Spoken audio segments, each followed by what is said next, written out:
तो आप परेशानी का सबब बन ले जाएगा आपको। बहुत पैर इसको ना लगाओ, बस थोड़ा सा सामान पैर रखे। और अब ये बारिश धूप नहीं है, इसको पीछे कर दो, ठीक है ना। चलो धूप होती है, मजबूरी होती है, अगर इसको बाहर ये जो इसका सामान है ये भी इधर बाहर पड़ा था, तो ये सामान बस ये भी खींच के इसने अंदर किया है। बस इस कम से कम 2-3 फुट से बाहर आप ना हो। ये दुनिया के आप यहाँ तक सामान लेके आ जाए, ये काम नहीं करना दोबारा। फिर अगर वो उठाएंगे आपको ID कार्ड ले जाएंगे, फिर वार्निंग नहीं होगी, ठीक है। ये आज आपको वार्निंग है।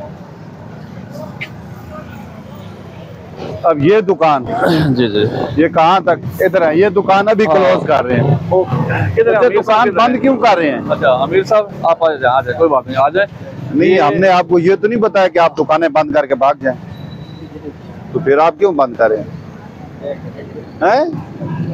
नहीं, जवाब देना, आप ये दुकान बंद क्यों कर रहे हैं? कोई भी है, आप गलत काम ना करो, फिर आपके लिए परेशानी का सबब बनता है। क्यों गलत काम करते हो? अभी आपने बताया, ये खत्म कर दो ऊपर से। बस ये बता भी रहे हैं, वार्निंग दे रहे हैं। ये जो नेक्स्ट टाइम वार्निंग नहीं होगी। तो थोड़ा धूप बारिश के लिए, अगर बारिश है थोड़ा लगा लो, लेकिन 24 घंटे आवाम का रास्ता है, इसको आपको लगा, ठीक है।